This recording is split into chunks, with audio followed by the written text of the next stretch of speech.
And across the country and here locally, pharmacies have been giving booster shots to the most vulnerable for almost a week now.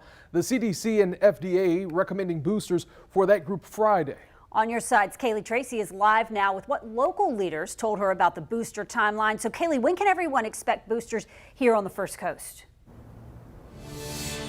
Well, Heather, I talked to local health officials and I asked about September 20th deadline, that timeline that the president outlined the week of that it will be to everyone, he says, across the United States. They say the short answer right now, they're waiting for more guidelines from the FDA, the CDC, and the state, but when called upon, they will be ready. It's good that the government is being supportive and making the vaccine available, including the booster. I think that's fabulous, and they should be applauded for that.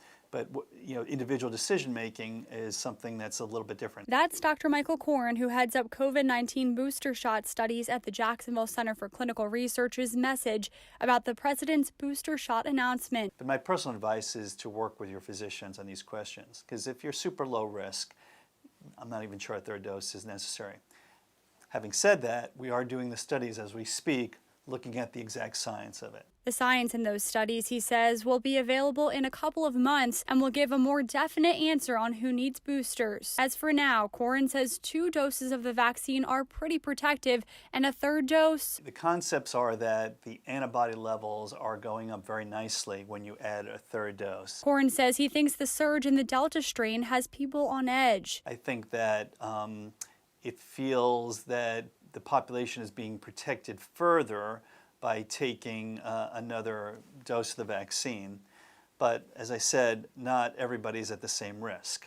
So I think that this is one of those things that should be graded based on each individual circumstance, rather than something that necessarily should be advocated for every single person. When First Coast News asked the city of Jacksonville for details on its booster shot rollout, a spokesperson responded by saying, quote, "As we have done throughout the last year and a half, we stand ready to support the state in their efforts."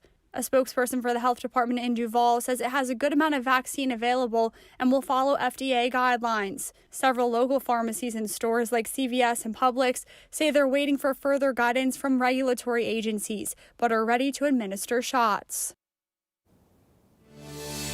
I also reached out to the state health department and am waiting to hear back on the rollout plan as far as boosters go statewide. Coming up at 6, Corin tells me whether or not he thinks that we'll need boosters every year, just like the flu shot. That's coming up tonight at 6. For now, reporting live, Kaylee Tracy, First Coast News on your side. Kaylee, thank you. And with this